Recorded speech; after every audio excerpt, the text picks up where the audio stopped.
오늘은 감옥문을 여는 감사찬양이란 제목으로 함께 말씀을 나누겠습니다. 요즘 군대가 많이 좋아졌다 이런 이야기를 많이 하죠. 30대 초반의 젊은이들은 또 다른 최근 3, 4년 동안에 바뀐 군대 문화는 아마도 병사들이 받는 월급에서부터 차이가 납니다. 40만 원부터 병장 월급이 한 60만 원까지 올랐기 때문에 이들이 쓰는 군대 내에서 소비하는 그 규모가 과거 10년 전과는 완전히 달라졌습니다. 그래서 PX라고 그러죠. 그 군대 안에 있는 원래는 그런 게 아니지만 어쨌든 매점 안에서 쓰는 그 매출액이 역대 최고를 계속 경신하고 있습니다. 그리고 가장 큰 변화 중에 하나는 바로 휴대폰을 갖고 있는 겁니다. 병사들이 다 자기 휴대폰을 가지고 있습니다. 그래서 가족들하고 영상통화도 합니다. 그리고 이걸 가지고 정보도 얻지만 물론 모든 부대가 다 그런 건 아니지만 허용하는 지휘관이 허용하는 한에서 외부의 음식을 주문해서 먹기도 합니다. 또 거주하는 생활관 안에는 에어컨 시설, 난방 시설이 잘 돼 있고요. 과거에는 세탁기였다면 지금은 탈수기를 넘어서서 건조기까지 있는 빨래방이, 코인 빨래방이 운영 중이고요. 또 본인이 원할 때마다 언제나 모든 시설과 시간들이 보장되어 있는, 사생활도 보장되어 있는 군대 생활을 하고 있습니다. 여러분, 그러면 야, 좋아졌네, 집보다 좋네 라고 생각하며 전역하기를 싫어할까요? 아니면 하루라도 빨리 제대하고 나가기를 원할까요? 물어보나 마나한 질문입니다. 북유럽에 가면 인간 친화적인 천국 같은 교도소가 있다, 이런 기사들 많이 있습니다. 노르웨이가 대표적인데요. 가면은 어떤 교화를 기본으로 하는 그런 교도소에서는 1인실은 기본이고요. 방이 3개짜리 있는 교도소를 살더라고요. 왜 3개냐? 혼자 있는데 화장실이 따로 있고 체력 단련실이 그 안에 따로 있더라고요. 그리고 이 요리를 해 먹을 수 있는 주방 시설도 있어서 교도소 안에서 마치 그 작은 원룸 아파트를 보는 것 같았습니다. 그리고 그 안에서 컴퓨터도 있고요. 당연히 텔레비전도 있고 그 안에 모든 사람은 아니지만 자기가 등록해 놓은 사람과 수시로 전화할 수 있는 유선 전화까지 그 교도소 안에 있었습니다. 자, 그쯤 되면 그리고 침대 시트도 자주 갈아주고 옷도 거기서는 빨래도 다 해준답니다. 그러면 그 안에 계신 분들은, 노르웨이 재소자들은 야, 여기 너무 좋은데 여기 계속 있어야지, 이런 사람이 많을까요? 나가기를 원할까요? 아무리 시설이 좋아도, 물론 시설 좋은 것이 열악한 것보다는 훨씬 낫겠지만 아무리 시설이 좋아도 사람들에게는, 자유를 속박당한 사람들에게는 거기 있기 싫어하는 거예요. 최근에 우리 코로나19를 경험하면서 우리는 이전에 없던 단어 하나를 가지게 됐습니다. 자가격리라는 말이었습니다. 자가격리는 자기 집에서 격리하는 겁니다. 자, 우리가 경험을 안 해봐도 예상해 볼 수 있습니다. 자기 집에서 14일 동안 격리하고 나오신 분들이 나 푹 잘 쉬었어, 이런 분이 많을까요? 답답해 죽을 뻔했어가 더 많을까요? 아마도 최소한 야, 나 진짜 너무 힘들게 피곤하게 사는데 한 며칠 아무것도 안 하고 푹 누웠으면 좋겠어 라고 말했던 사람일지라도 자기의 의지와는 상관없이 문 밖에 못 나간다고 생각하는 그 순간부터 사람은 스트레스 받게 돼 있습니다. 즉, 자기 통제권을 잃으면 아무리 시설이 좋아도, 아무리 맛있는 거 먹어도 사람의 마음은 위축될 수밖에 없는 거죠.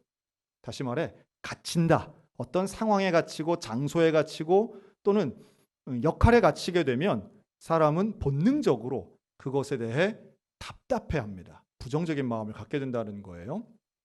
오늘 본문에는 그 갇히는 것에 가장 대표적인 장면 하나가 나오는데요. 감옥에 갇힌 사람들이 나옵니다.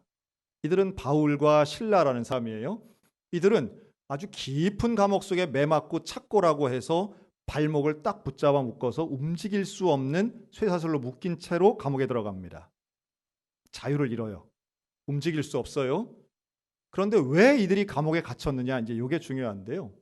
이들이 빌립보라는 도시에 가서 전도를 합니다. 근데 전도하다가 귀신 들린 여인을 만납니다.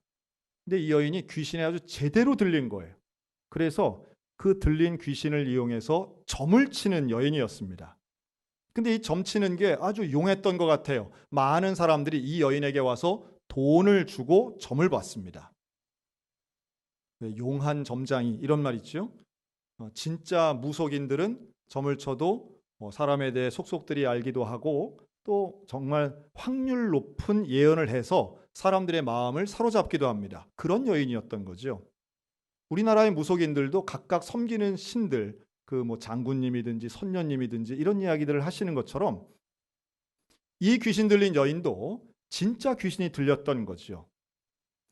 인간적인 면에서 볼 때는 신통한 능력을 발휘하는 것 같아 보이긴 하지만 영적인 면에서 본다면 이 여인은 귀신에게 갇힌 자였습니다. 영적으로 사로잡힌 정말 불쌍한 인생의 여인이었다라고 하는 거예요. 탈출하고 싶어도 귀신에게 사로잡혀서 꼼짝을 못하는 여인이었습니다. 여러분, 저는 이런 정신이라든가 생각이 누군가에게 지배되고 악한 영에게 사로잡혀서 내 생각이 아닌 악한 영의 생각에 사로잡힌 불행한 사람들이 있다면 오늘 이 시간 치유받게 되시기를 주님의 이름으로 축원합니다. 귀신이 떠나가는 역사가 있기를 주님의 이름으로 축복합니다. 그런데 이 여인은 귀신에 사로잡힌 가운데에 점을 치게 되고 돈을 버는데 그 돈조차도 자기가 갖지 못해요. 누가 가져가느냐? 이 여인은 종이었습니다. 그래서 주인들이 있었던 거예요. 재미있는 건 주인이 한 명도 아니고 여러 명이라고 성경에 나와요. 여러 명의 주인에게 이 번 돈을 다 뺏깁니다. 이 여인은 이중구조의 갇힘을 가졌는데요. 하나는 영적인 귀신에게 사로잡힌 것이고 또 하나는 사회적인 주인에게 사로잡혀서 돈을 착취당하고 있는 여인이었습니다. 얼마나 불행한 겁니까? 경제적인 착취를 당하고 영적으로는 구속당해 있는 여인이었어요. 참 하루하루가 불행한 거죠. 이런 분들 있다고 생각합니다. 막 돈을 번다고는 버는데 내 돈이 안 되고요. 최선을 다해 산다고는 하는데 내 마음에 평안이 없는 거예요. 기쁨이 없고 불안감만 있고 그러면서도 애는 쓰는데 결실은 없고 남는 건 하나도 없으면서 스스로 피폐해져 가는 인생. 이 여인의 인생이 그런 인생이었죠. 그런데 놀랍게도 사도 바울이 이 여인을 치료해 줍니다. 어떻게 치료하느냐 하면 예수 그리스도의 이름으로 그 귀신을 쫓아내요. 기적이 일어난 거죠. 예수 그리스도 이름 명하자 이 여인을 사로잡고 있는 귀신이 떠나갑니다. 놀라운 일이에요. 자, 여러분, 귀신이 떠나가고 영적인 자유를 이 여인이 얻었습니다. 자, 사도 바울은 잘한 일입니까? 잘못한 일입니까? 잘한 일인 거죠. 한 사람을 살린 거예요. 그런데 이 한 사람을 살린 놀라운 기적 앞에 화를 내는 사람들이 있었습니다. 이 여인의 주인들이었어요. 점치는 여인을 통해 소득을 얻고 돈을 착취하던 이 주인들이 하루아침에 갑자기 이 여자가 점을 못 치게 된 거예요. 누가 봐도 귀신 들린 상태에서 달라진 거예요. 귀신이 떠나간 거예요. 근데 그걸 보고 화를 냅니다. 왜냐하면 수입이 줄었으니까. 그래서 이 바울과 실라를 붙잡아가지고 관리들에게로 끌고 가는 거예요. 끌고 가서는 이 사람들이 거짓말로 현혹하고 우리에게 피해를 줬다 이러면서 매를 때려서 감옥에 집어넣으라고 관리에게 부탁합니다. 그랬더니 관리들이 그 말 그대로 때려서 지하 감옥에다가 묶어서 넣은 거예요. 저는 이 장면이 얼마나 이상한 장면인지 몰라요. 먼저 이 주인들을 볼까요? 자, 이 주인 입장에서는 귀신이 떠나간 거를 본 거예요. 기적을 본 거예요. 우리가 생각할 때는 하나님이 일으키는 기적을 보면 사람들이 하나님을 믿을 것 같이 생각하지만 성경엔 많은 사람들이 기적을 보고 오히려 더 화를 내고 더 하나님 앞에 공격하고 복음을 전하는 사람들을 더 핍박하는 경우가 많습니다. 왜 그럴까요? 왜 이 주인들은 명백한 귀신 떠난 기적 앞에 화를 낼까요? 이들은 돈에 갇혀 있는 사람들이었습니다. 이들의 관심과 기준은 오로지 하나 돈이었던 거예요. 돈에 갇혀 있는 사람들은 처음부터 끝까지 돈으로만 봅니다. 생각의 기준이 돈이에요. 돈을 벌다 싶으면 그건 좋은 일. 돈을 잃는다 싶으면 그건 나쁜 일인 거예요. 그러니 이들에게는 귀신이 떠나간 거는 뭐 전혀 중요한 기적이 아니에요. 귀신이 떠나가서 이 사람이 점을 못 치고 점을 못 쳐서 내가 돈을 받지 못하는 것에만 관심이 있는 거죠. 여러분, 이 가치관이 달라져야 됩니다. 돈에 갇혀버린 이 사람들이 관리를 찾아가죠. 그런데 이 관리들은 또 뭐에 갇혀 있느냐? 이 사람들은 사실은 바울이 무슨 잘못을 했는지 조사조차 안 해요. 돈 많은 이 주인들의 말을 그대로 듣고 수용해서 처음 본 바울과 실라를 매를 때려서 감옥에다 갖다 쳐넣는 거예요. 일종의 재판도 없고 조사도 없는, 절차가 없는 불법 감금이에요.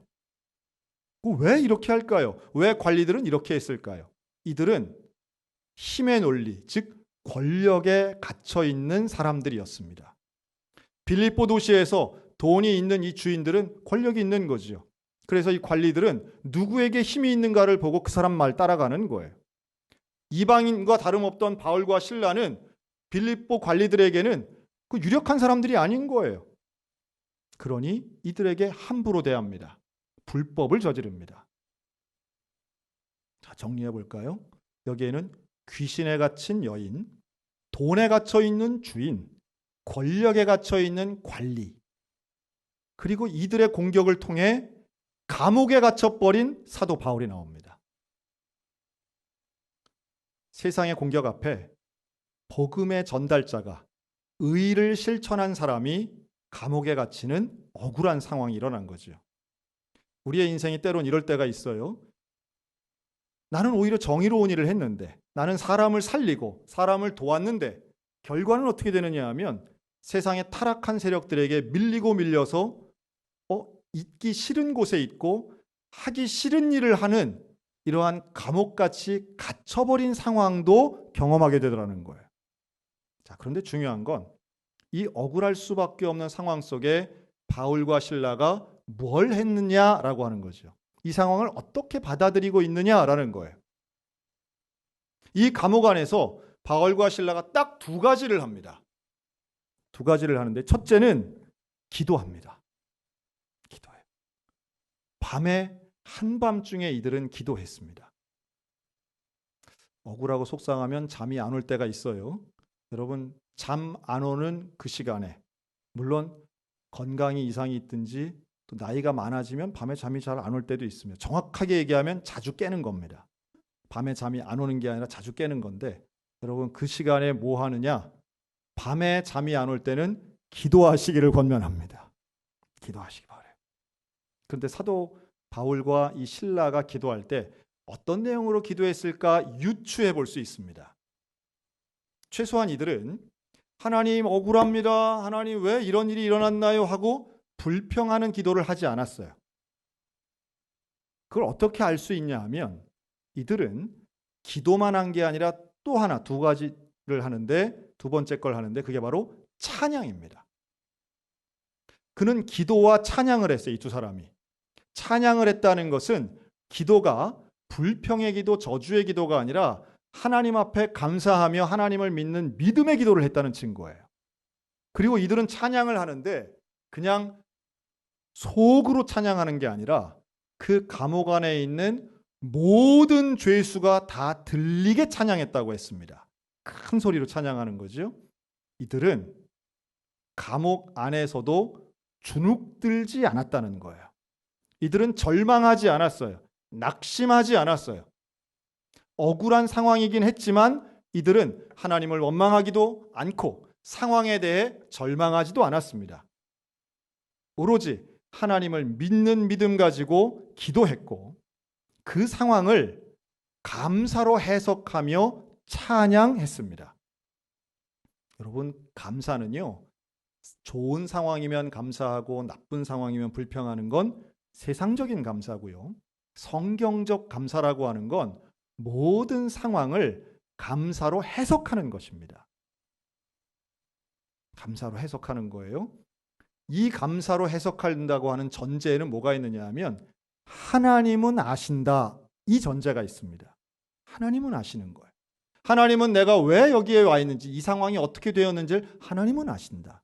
하나님은 내 중심을 아시고 하나님은 나와 함께 하신다. 여러분 놀라운 거는요. 하나님이 나와 함께 하신다는 사실이 믿어지면 어떤 상황이든 감사할 수 있게 됩니다. 이것을 성경은 형통이라고 말해요. 그래서 구약 성경에 보면 요셉이 감옥 안에서도 형통했다. 다른 말이 아니에요. 하나님이 남과 함께 하시는구나. 여러분 이것만 깨달아지고 믿어지면 감옥이든지 바다 한복판이든지 폭풍우 속이든지 아무 사람도 없고 내 편이 아무도 없던지 상관없이 감사할 수 있게 될 줄로 믿습니다. 그것을 바울이 보여줘요. 오늘 우리들에게도 마찬가지예요. 하나님이 나와 함께 하시고 하나님이 내 인생에 동행해 주신다. 주님이 나의 목자이시기 때문에 나는 그것으로 충분합니다. 다윗의 고백과 똑같은 거예요. 남에게는 이게 있고 나는 없고 혹은 남한테는 없는 게 나에게 있어서 감사합니다. 이런 게 아니에요. 어떤 조건이 아니라 하나님이 나와 함께 하시고 그 하나님 나를 알아주시기 때문에 나는 감사한 거예요. 이 바울과 실라가 감옥 안에서 했던 찬양은 그냥 형식적인 찬양이 아닙니다. 놀라운 능력의 찬양이고 감동의 찬양이고 그 하나님이 기뻐 받으시는 기쁨의 찬송인 거죠.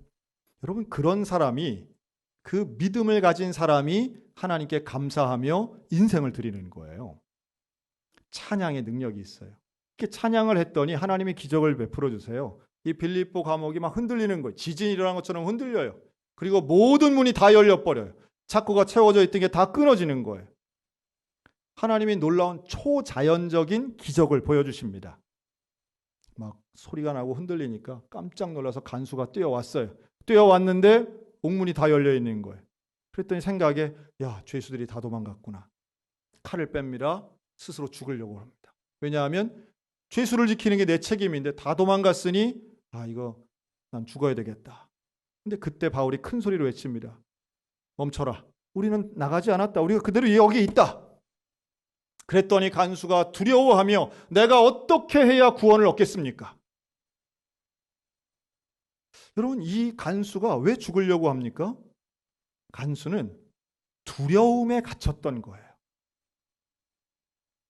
확인도 안 해보고 모든 문이 열린 걸 딱 보는 순간 다 도망갔고 나는 책임을 감당하지 못했고 나는 처벌받겠구나. 그게 두려워서 죽으려고 한 거예요. 여러분 많은 사람들이 두려움 속에 갇혀 있습니다. 두려움에 갇히면 정상적인 생각을 못해요. 근데 그 두려움에 갇혀 있는 그 순간 바울이 얘기하는 거예요. 주 예수를 믿으라. 그리하면 너와 내 가족이 구원을 얻으리라. 아멘. 주 예수를 믿으라. 그리하면 구원을 얻으리라. 여러분 이 말씀이 오늘 우리 모두 가운데 믿어지게 되시기를 축원합니다. 돈에 갇혀 있든 권력에 갇혀 있든 두려움에 갇혀 있든 세상 가운데 갇혀 있는 죄의 권세 가운데 갇혀 있는 사람들에게 주시는 온전한 주의 말씀이에요. 주 예수를 믿으라. 그리하면 너와 내 집이 구원을 얻으리라. 구원의 길은 오직 하나뿐 예수 그리스도이신 거죠. 즉시로 그 간수가 모시고 가서 집에 가서 온 가족이 다 세례받습니다. 세례받음으로 구원을 얻습니다. 놀라운 구원의 역사가 그 가정 가운데 임합니다. 그런데 얘기가 거기서 끝이 아니에요. 여러분 감옥문이 열리면 우리 같으면 어떻게 할까요? 감옥을 나가겠습니까? 감옥 안에 그대로 있겠습니까? 당연히 나가야 되는 거 아닙니까? 그런데 바울은 그냥 나가지 않습니다. 간수의 가족에게 세례를 베풀고 다시 감옥으로 들어오는 거예요.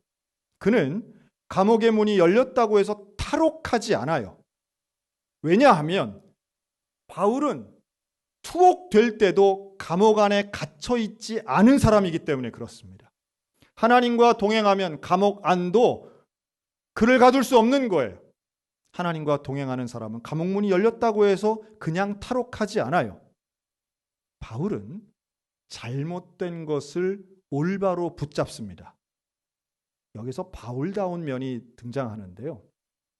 여러분 우리가 부르는 찬송이 세상의 음악과 뭐가 다를까요? 세상에는 많은 종류의 음악이 있습니다. 음악엔 힘이 있어요. 음악만 잘 만든 좋은 음악을 들으면 우리의 감정은 정화되기도 하고 또 기분도 좋아지기도 하고 때로는 정신적인 음악 치료 이런 것까지도 있지 않겠습니까? 그런데 우리가 부르는 찬양은 대상이 있다는 게 다릅니다. 하나님을 향한 찬양이에요. 근거가 있어요. 하나님의 약속과 능력을 믿는 그 찬양을 부르다 보면 감정적으로는 물론 기쁨과 소망이 차오르지만 영적으로는 분별의 은혜가 임합니다.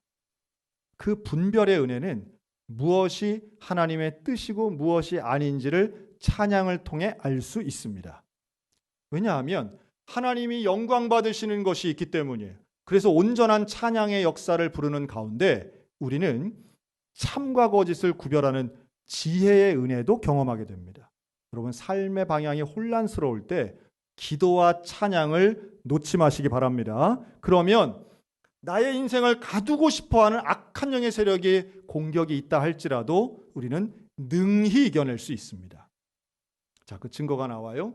바울이 다시 감옥으로 돌아옵니다. 그랬더니 이 간수의 높은 사람들이, 높은 지위에 있는 사람들이 연락이 왔어요. 야, 내일 아침에 그 바울 일행 그냥 내보내라 하고 연락이 와요. 슬그머니 내보내는 거죠. 그랬더니 바울이 뭐라고 하느냐?